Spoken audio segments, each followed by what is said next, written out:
જો આજે આપણે બનાવવાનું છે ચણાનું વઘારિયું.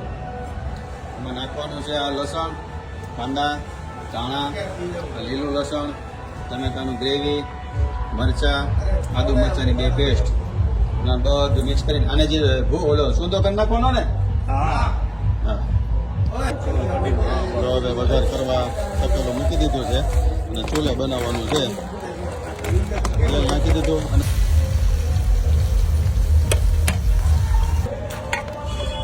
લીલું લસણ, આદુ મરચાંની પેસ્ટ, બધું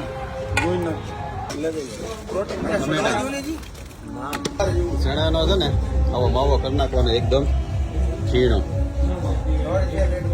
હવે ચણાનો માવો વઘાર બધો કમ્પ્લીટ થઈ ગયો છે અને ચણાનો માવો એડ કરી દેવાનો છે.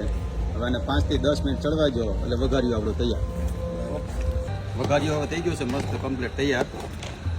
ચડીને હાલો હવે ઉતારી લઈ અને તૈયારી કરો બધાને જમવા તૈયાર. હાલો જો મસ્ત વઘારિયું બનીને તૈયાર થઈ ગયું છે અને આરે છે બ્રેડ અને છાશ. ટેસ્ટ કર્યું ભાઈ?